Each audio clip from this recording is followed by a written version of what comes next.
but we've started the confines of a deal, and I think something can happen. The big thing is the number of soldiers, mostly at this point, but soldiers being killed. You're losing thousands of soldiers. So on both sides, we're losing a lot of soldiers, and we want to see it stop, and we want to see the money get put to different kinds of use, like rebuilding, and we're going to be working very hard. But we've had a lot of very good conversations. I will say, until we came along, the Biden administration didn't speak to Russia whatsoever. They didn't speak to anybody. They just allowed this to continue. And I will say that, I'll say in front of you, you've heard me say it 1,000 times, if I were president, this war would have never happened. We would have had a deal negotiated for you without having to go through what you've gone through. But your soldiers have been unbelievably brave. We've given them great equipment, but somebody has to use the equipment. They've been unbelievably brave, and we give them great credit. This was supposed to be over very quickly, and here we are 3 years later. So I give tremendous credit to your generals and your soldiers and yourself, in the sense that it's been very hard fighting, very tough fighting. They're great fighters. And you have to be very proud of them from that standpoint. But now we want to get it over with.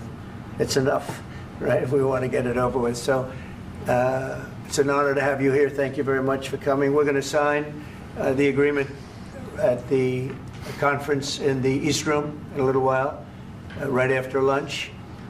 And we'll be having lunch together. We're also discussing some other things.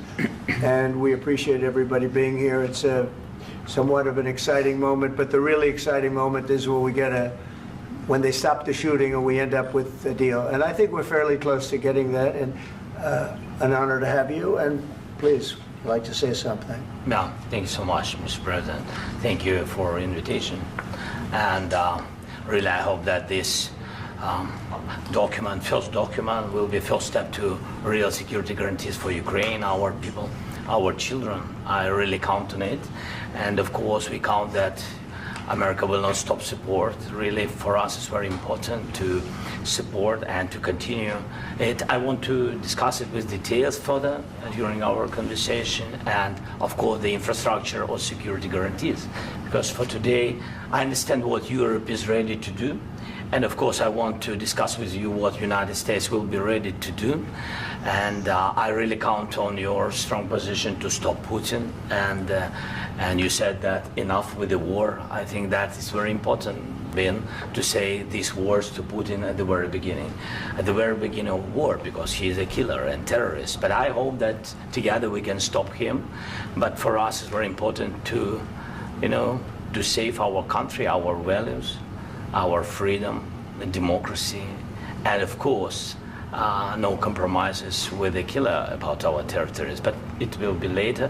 And of course, what I wanted, we spoke about it by phone with you, about the drones production. We have very good drones production. I think the best one in the world for today, because of the war. Yes, and of course, we need very much the air defense. You have the best air defense in the world, and really you helped us under attacks of Russians, and I want to speak how we can exchange the licenses. We're open to share the licenses of all our drones with you, of course, with the United States, and we need licenses for quick production of air defense. Even after the war, we need our nation to be calm, that we are secure. So that's why we need this air shield. And of course, about this, I want to speak about the contingents. I think that France and UK already spoke to you, and we know that Europe is ready, but without the United States, they will not be ready to be as strong as we need. And that the last point, last not least, about exchange, about our people and children. And you know that these crazy Russians, that they stolen 20,000 of children, Ukrainian children. They changed their names, they changed their families, relatives, and now they're in Russia. We want to bring them back, and really, it's a big dream, task, and goal for me, and our warriors. By the way, Mr. President, we released more than 4,000 warriors from Russian prison, but there are thousands more in the prison. I wanted to share with you some some images. How it's, I've just can I now? Yeah, Have I? please. Some minute, 1 minute, 1 minute. I just you to understand in what circumstances, in what situation they are, and what the attitude of Russia to our prisoners. That guys, just you before and after.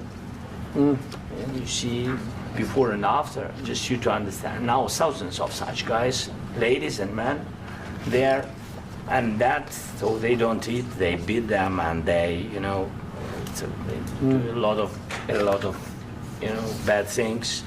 So out of, even during the war, there are rules. Everybody knows there are rules during the war. So these guys, they don't have any rules. You see that 50, 60 kilograms left, and a lot of such things.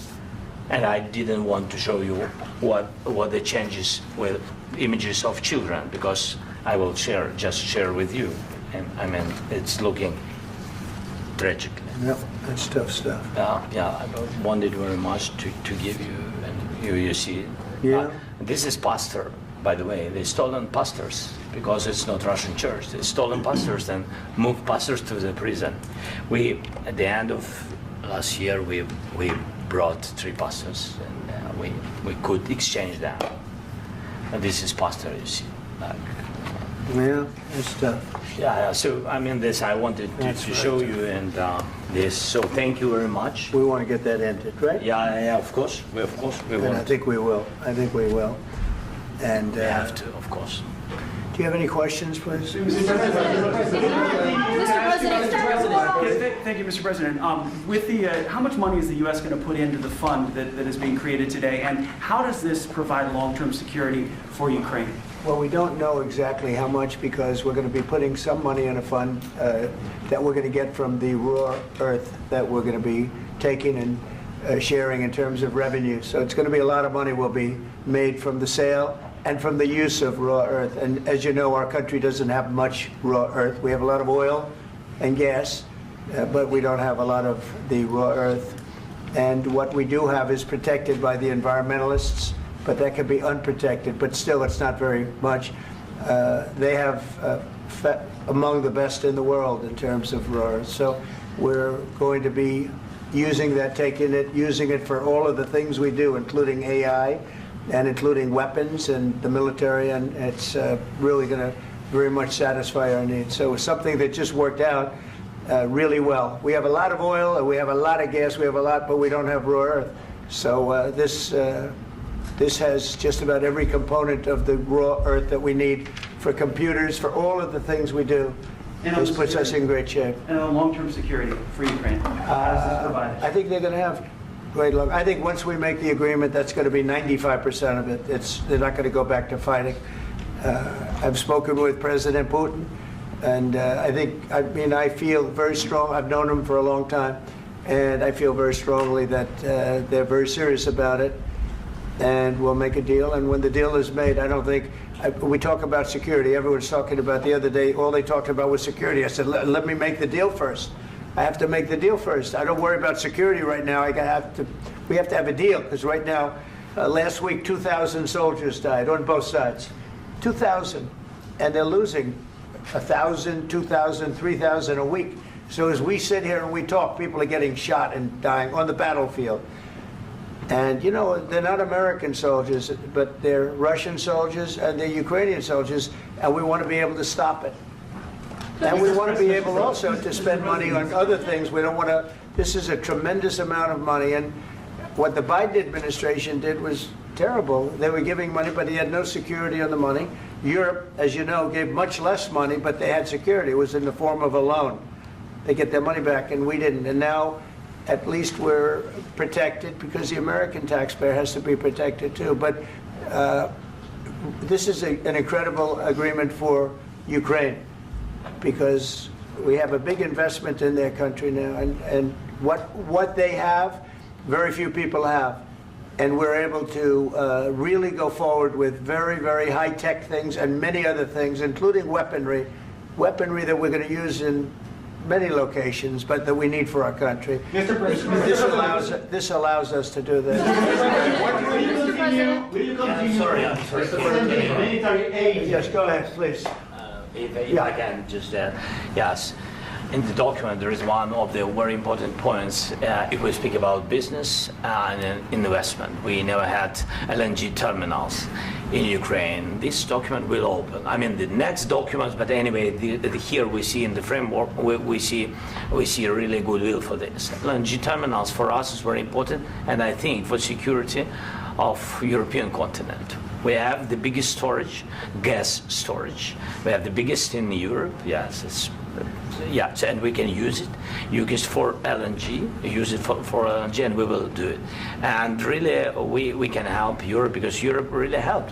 President Trump said that they made less support, but they are our friends and they are our very supportive partners. They really gave a lot, Mr. President. They did. They gave a lot, but they gave much less. No. Much less. No. No. No. Okay. Okay.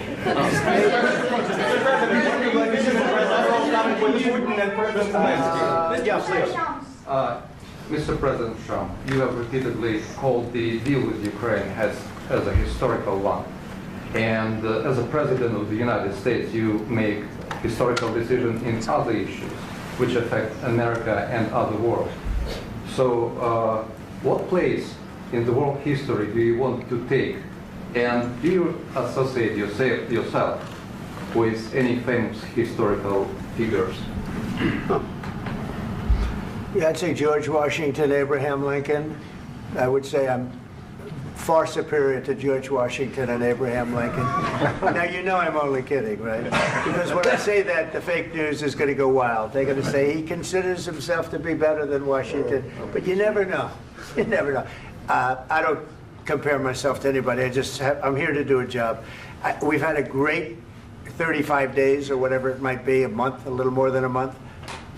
We've accomplished tremendous amounts. Not only this would be a very great achievement if we could get the war stopped and get them back to normalization. I think that's going to happen.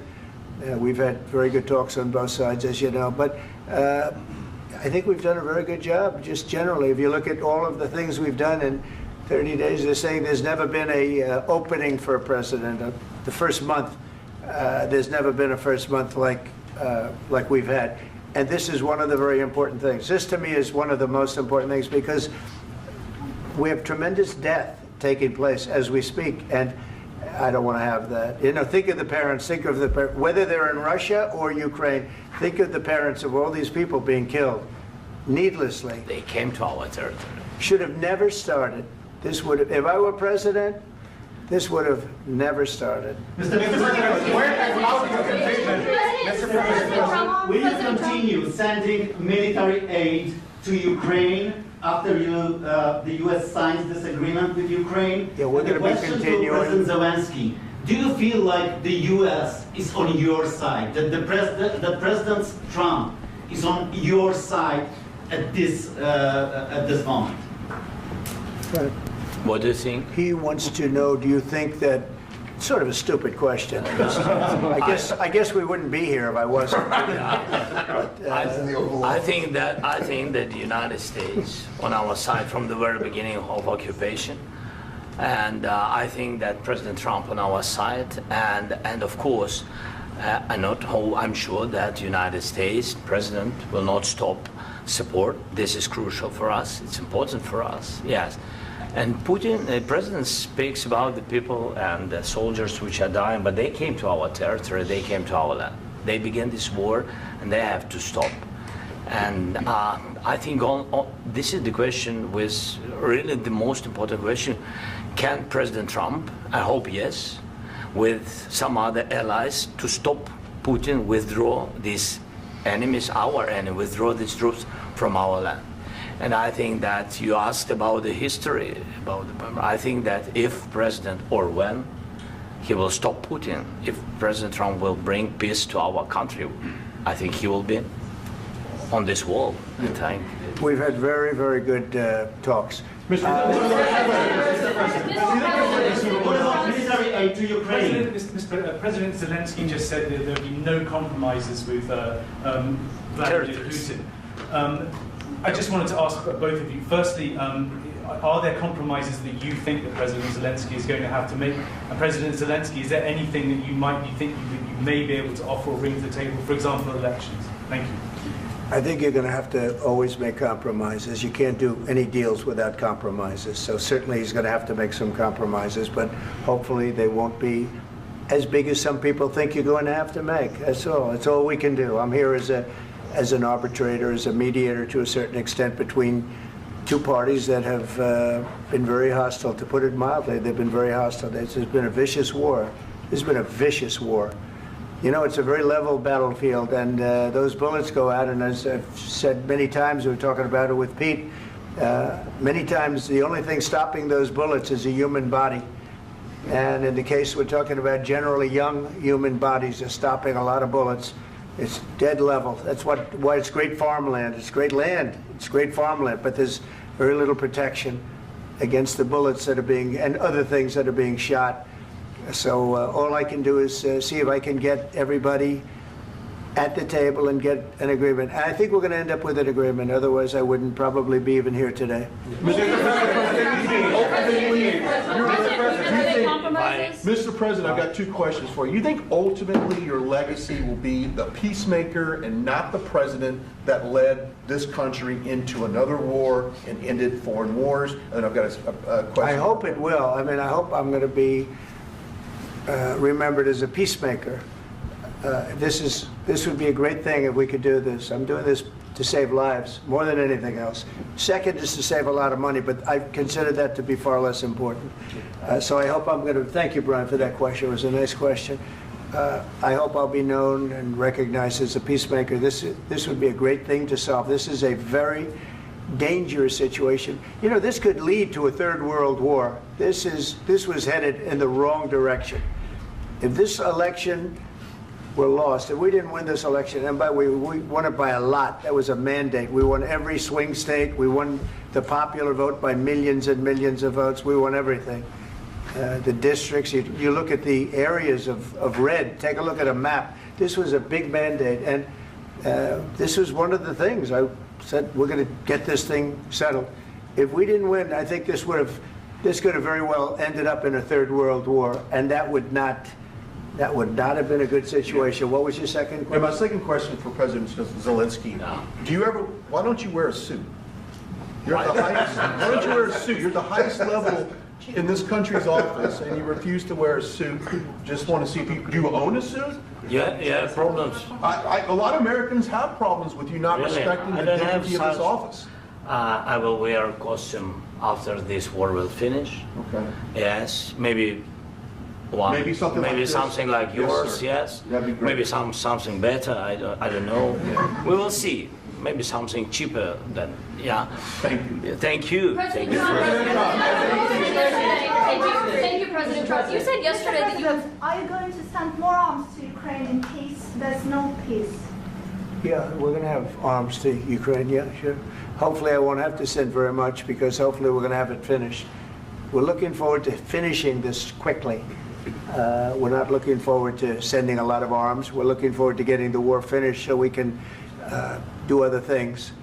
But we very much appreciate the agreement, because we needed what they had, and we're treating, you know, our country is now treated fairly. Biden didn't do that. He didn't know what the hell he was doing. This should have never happened. This should have never started.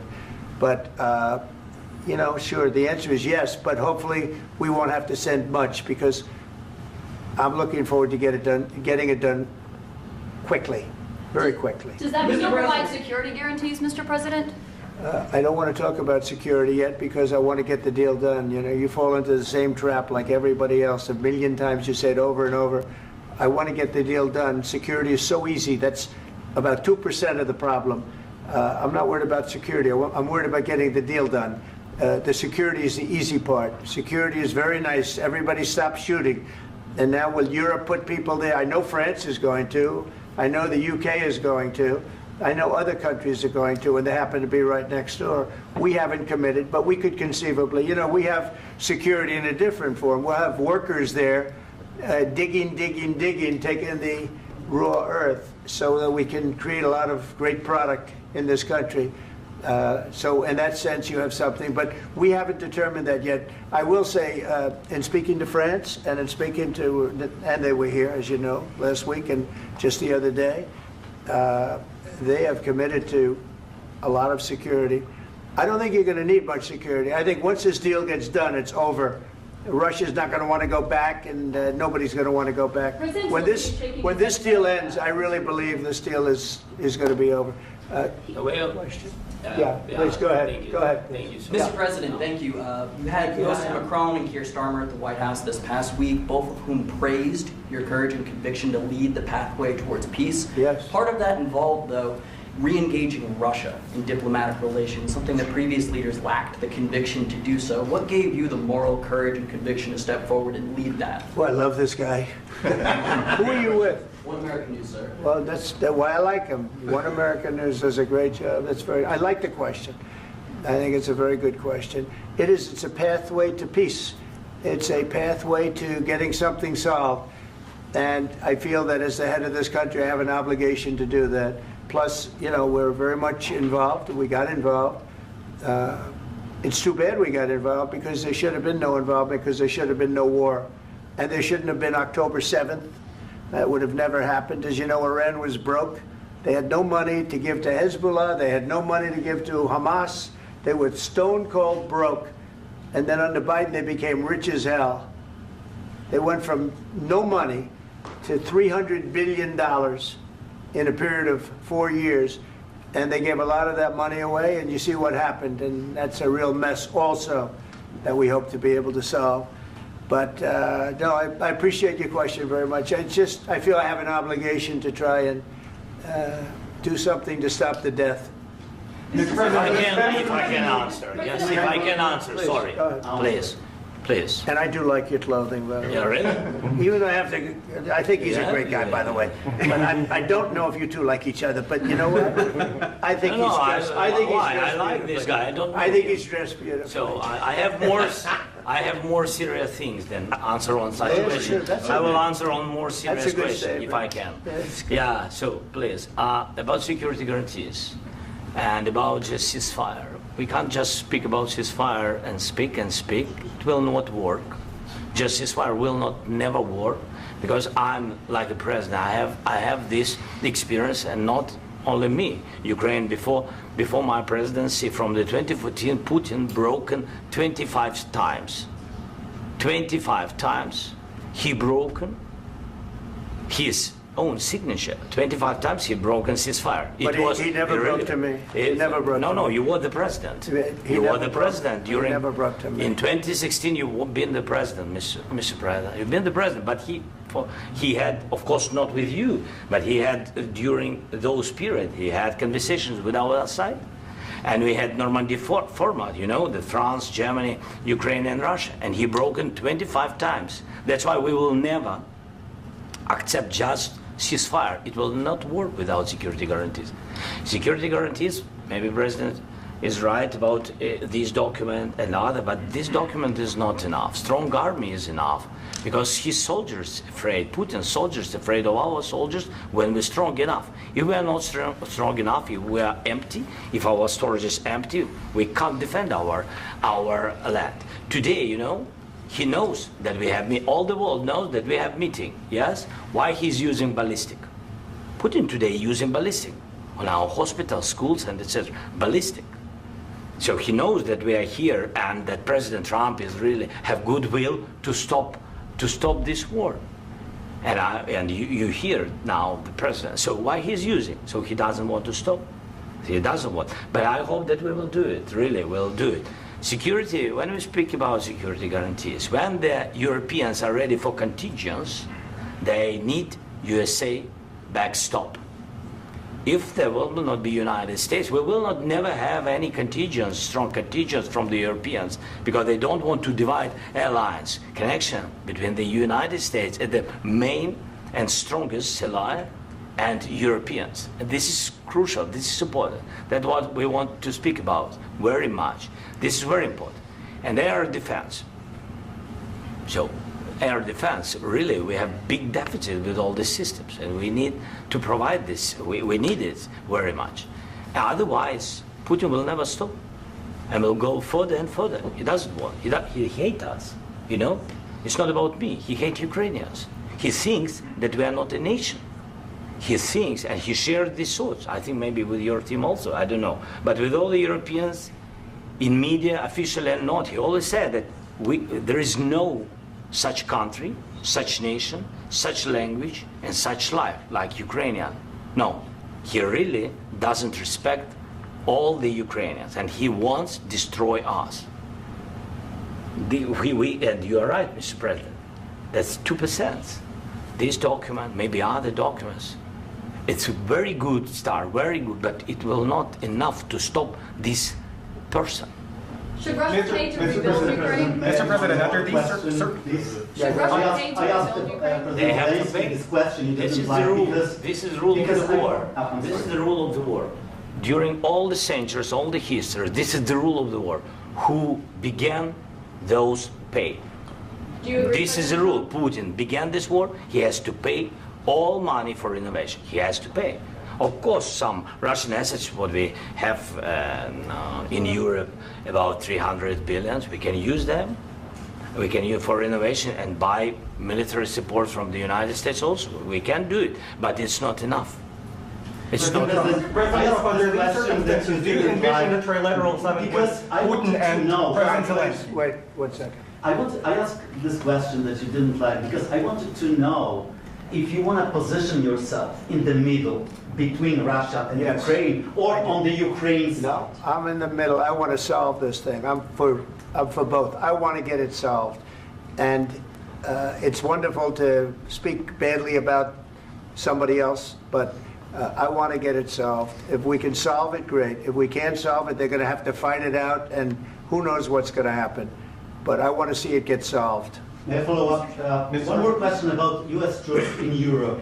After Russian invasion of Ukraine, your predecessor sent additional troops to Eastern Europe, including Poland, my country. Yeah. Are you committed to keeping these troops on the eastern flank of NATO in the future? I'm very committed to Poland. I think Poland has really stepped up and done a great job for NATO. As you know, they paid more than they had to. They are one of the finest groups of people I've ever known. I'm very committed to Poland. What about Baltics? Poland's in a tough neighborhood, you know. What about the Baltics? The Baltics, they got a lot of, it's a tough neighborhood too, but we're committed. We're going to be very committed, and we're committed to NATO. But NATO has to step up, and the Europeans have to step up more than they have. And I want to see them equalize, because they are in for far less than we're in, and they should be at least equal. You understand that? Why is the United States, we have an ocean in between, why is the United States in for so much more money and other things as Europe? With that being said, and as you said, they've also been obviously very helpful, but we have put in far more than they have, and I think they should equalize.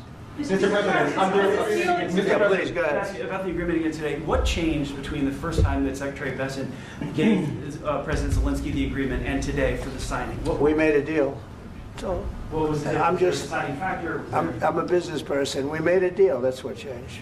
Along with minerals. I didn't think we were going to make a deal, and we ended up making the deal, so that changed. Mr. President, what and how do you envision a trilateral summit with President Zelensky and Putin? I don't know, under but these well, they circumstances? don't like each other. I can tell you that. Okay? They do not like each other. This is not a love match, and it's unfortunate. That's why you're in this situation. The United States should not have allowed this to happen.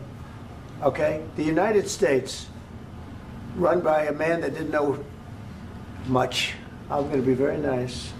Run by an incompetent person, very incompetent person, should never have allowed this to happen.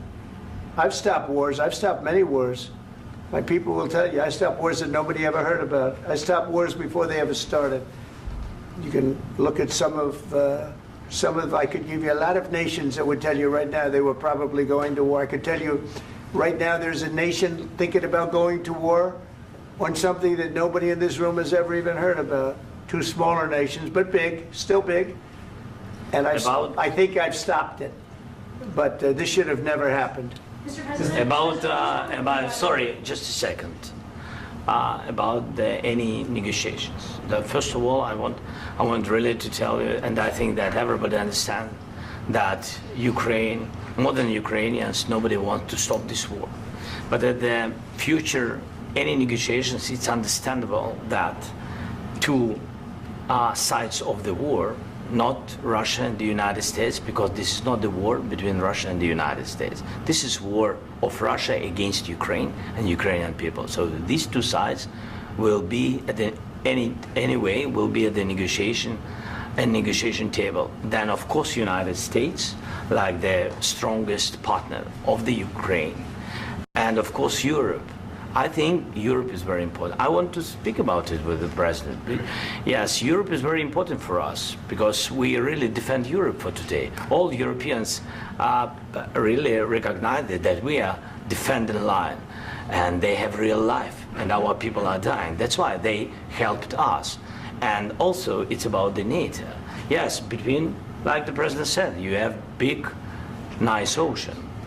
Yes, between us. But if we will not stay, Russia will go further to Baltics and to Poland, by the way. But first to the Baltics. It's understandable for them because they've been in the USSR. You know, they've been one of the republics of the USSR, and Putin wants to bring them back to his empire. It's a fact. And when he will go there, if we will not stay, you will fight. Your American soldiers, it doesn't matter, do you have ocean or not, your soldiers will fight. Mr. President, would you be willing to visit Ukraine, maybe Kyiv or Odessa, which is known to be a dirty area with Black Sea? It was my question. I'm sorry. I don't want to talk about Odessa now. Let's not talk about Odessa. I want to talk about making a deal, getting peace. We don't have to talk about Odessa, but a lot of cities have been destroyed. There are a lot of cities that are not recognizable. There's not a building standing. No, and a lot of things Mr. President, you have to come and to look. No. We have very good cities. Yes, a lot of things have been destroyed, but mostly cities alive, and people work, and children go to school. Sometimes it's very difficult. Sometimes closer to front line, children have to go to underground schools or online. But we live. Ukraine is fighting, and Ukraine lives. This is very important. And maybe it's Putin is sharing this information that he destroyed us. No, he lost 700,000 people, 700,000 soldiers. He lost everything. Yes. So. Mr. President, one more. I mentioned Poland. Please go ahead. When did you last speak with President Putin, and what did he say that? A couple of days ago. And what did he tell you that gave you the assurance that he wanted peace? Well, that's what I do. My whole life is deals. I know pretty good. And I've known him for a long time. I've dealt with him for a long time. He had to suffer through the Russia hoax. You know, Russia was a hoax. It was all Biden. It was nothing to do with him. So he had to suffer through that, and he was able to do that. I think that he wants to make a deal, and he'd like to see it end. That's all I do. That's what I do. My whole life, that's what I do, is make deals. And I'm in the middle of a mess, because this is a real mess. It's a very dangerous one. If this doesn't get solved now, it's not going to get solved for a long time. So I hope we're going to get it solved. In the back, please. Thank you, Mr. President. Prime Minister Starmer claims repeatedly that his government believes in free speech and was not engaged in censorship. But his country's government arrests people for memes and thought crimes, and even more worrisome is pressuring American companies to censor Americans on its behalf. How can he be a reliable, trustworthy partner when he says things that are demonstrably false on such an important topic? Well, we actually spoke to him about that yesterday, and we thought they took it very, very much too far. JD was very strong on it. So was I.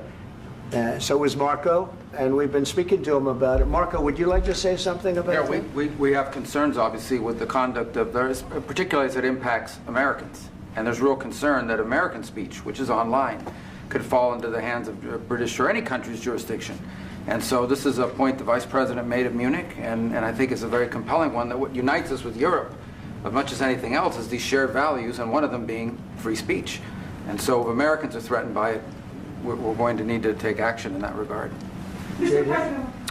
It's actually a very important question. We spoke about this in detail with the Prime Minister, the Foreign Secretary, and others at lunch yesterday. And I know that Secretary of Commerce Lutnick followed up in private meetings last night. This is really important. We believe Americans have the right to speak their mind, even if we in this room disagree with them. They have the right to speak their mind in the public square, which is often online these days. And we're going to defend that right as it pertains to American companies and American citizens vigorously if we have to. I do think that under the President's leadership, we're going to find common ground with our friends in the UK on this question, but it remains to be seen. The principle that will guide us is we believe in free speech in this country and we'll fight for it for American citizens. Mr. President, on the deal, is there any other oil and gas component to the deal? Is it all critical? A little bit.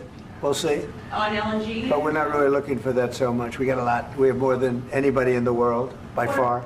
So no, we're not talking about it too much, but a little bit. I think it affects also, but for the most part, no.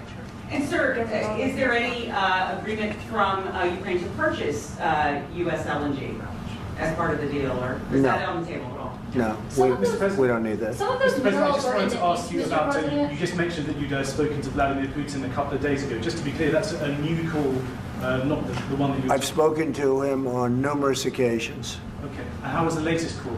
What did you discuss? How did it go? Are you serious with that question? I am, I'd love to know. It went well. I think we're going to have a deal. On the minerals deal, Mr. President, some of those minerals are in the east of Ukraine, not far from the front lines and in areas that Russia has occupied. Will you direct President Putin to withdraw his forces from those areas if there's U.S. interest? Well, we'll take a look at the time. We have a lot of area. It's a very big area we're talking about, so we'll take a look. I'll study that and I'll see. And who would protect those minerals if they are U.S. interests? Would that be Ukrainian forces? They'll be protected. The agreement will protect them. U.S. The forces? agreement, yeah, we're signing an agreement. Right, but what if Russia tries to invade or there's Russian aggression in those spots? I just told you I don't think that's going to happen. And if that were going to happen, I wouldn't make a deal. If I thought that was going to happen, I wouldn't make a deal. Some people may wonder why. You know, they ought to focus on CNN on survival, not asking me these ridiculous questions. Focus on surviving, because CNN's got such low ratings. I don't think they're going to survive. Let's go. Please go. I already mentioned Poland. Poland was under Russian control for decades after the Second World War. When I was a kid, I looked at the United States not only as a most powerful country, richest country in the world, the country that has great music, great movies, great muscle cars, but also as a force for good. And now I'm talking with my friends in Poland, and they are worried that you align yourself too much with Putin. What's your message for them? Well, if I didn't align myself with both of them, you'd never have a deal. You want me to say really terrible things about Putin and then say, "Hi, Vladimir, how are we doing on the deal?" That doesn't work that way. I'm not aligned with Putin. I'm not aligned with anybody. I'm aligned with the United States of America and for the good of the world. I'm aligned with the world. And I want to get this thing over with. You see the hatred he's got for Putin. It's very tough for me to make a deal with that kind of hate. He's got tremendous hatred. And I understand that, but I can tell you the other side isn't exactly in love with, him either. So it's not a question of alignment. I'm aligned with the world. I want to get the thing set. I'm aligned with Europe. I want to see if we can get this thing done. You want me to be tough? I could be tougher than any human being you've ever seen. I'd be so tough. But you're never going to get a deal that way, so that's the way it goes. All right, one more question. I would respond to this. So look, for 4 years in the United States of America, we had a president who stood up at press conferences and talked tough about Vladimir Putin, and then Putin invaded Ukraine and destroyed a significant chunk of the country. The path to peace and the path to prosperity is maybe engaging in diplomacy. We tried the pathway of Joe Biden of thumping our chest and pretending that the President of the United States' words mattered more than the President of the United States' actions. What makes America a good country is America engaging in diplomacy. That's what President Trump is doing. Can I ask you? Sure. Yeah? Yeah. Okay. So he occupied our big parts of Ukraine, part of East and Crimea. So he occupied it on 2014. So during a lot of years, so I'm not speaking about just Biden, but those time was Obama, then President Obama, then President Trump, then President Biden, now President Trump, and God bless, now President Trump. 2014. 2014 and 2014. 2014. Yeah. So I was not here. Yeah, but That's exactly right. Yes, but during 2014 till 2022, yeah, the situation the same. The people have been dying on the contact line. Nobody stopped him. You know that we had conversations with him, a lot of conversation, my bilateral conversation, and we signed with him, me, like a new president. In 2019, I signed with him the deal. I signed with him, Macron and Merkel, we signed ceasefire. Ceasefire. All of them told me that he will never go. We signed him with gas contract. Gas contract. Yes, but after that, he broken this ceasefire. He killed our people and he didn't exchange prisoners. We signed the exchange of prisoners, but he didn't do it. What kind of diplomacy, JD, you are speaking about? What do you mean?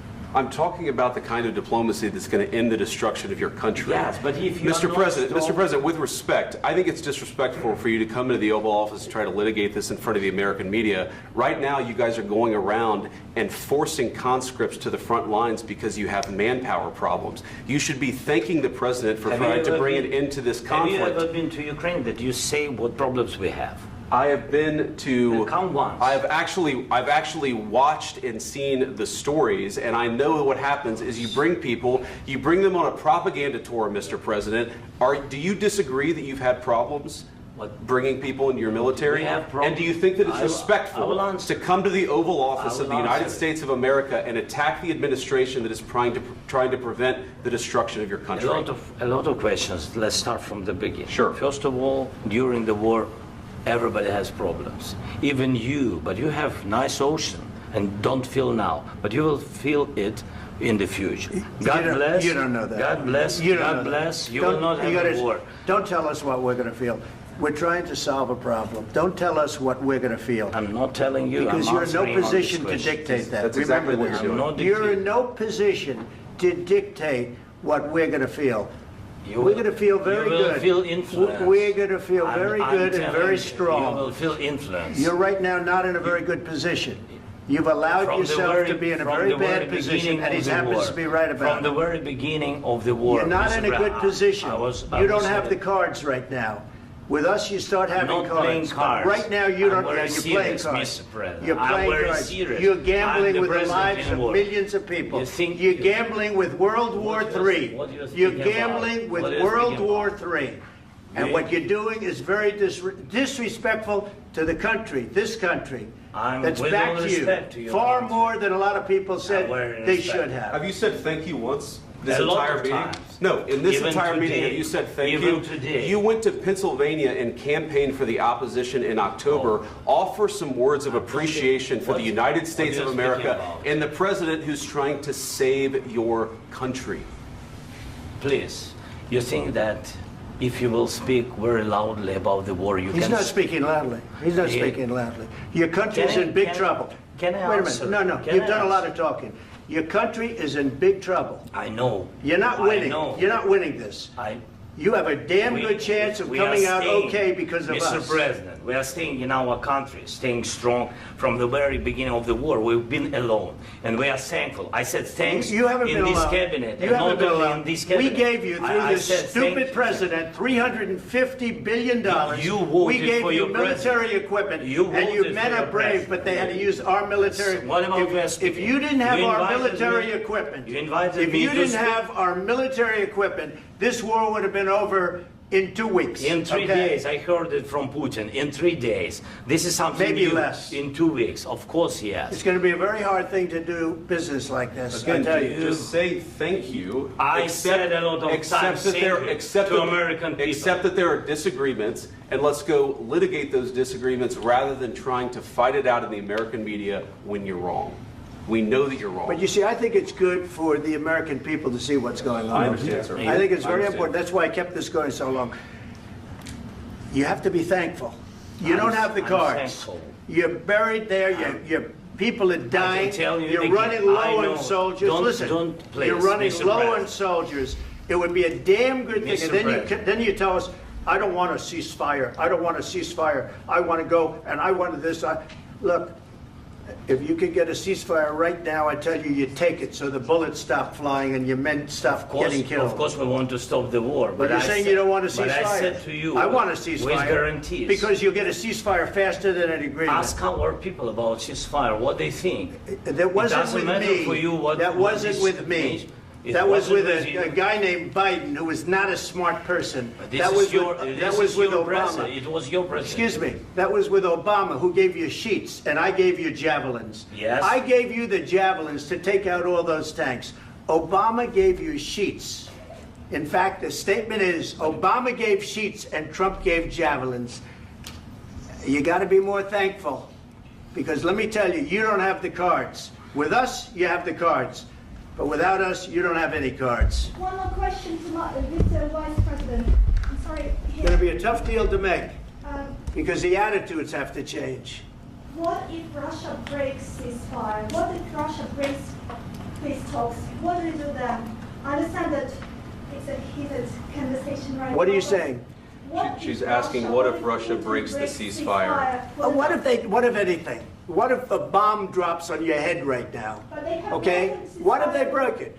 I don't know. They broke it with Biden, because Biden, they didn't respect him. They didn't respect Obama.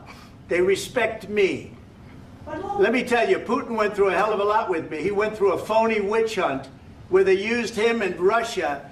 Russia. You ever hear of that deal? That was a phony Hunter Biden, Joe Biden scam. Hillary Clinton, Shifty Adam Schiff. It was a Democrat scam. And he had to go through that. And he did go through it. We didn't end up in a war. And he went through it. He was accused of all that stuff. He had nothing to do with it. It came out of Hunter Biden's bathroom. It came out of Hunter Biden's bedroom. It was disgusting. And then they said, oh, the laptop from hell was made by Russia. The 51 agents. The whole thing was a scam. And he had to put up with that. He was being accused of all that stuff. All I can say is this. He might have broken deals with Obama and Bush, and he might have broken them with Biden. He did, maybe. Maybe he didn't. I don't know what happened.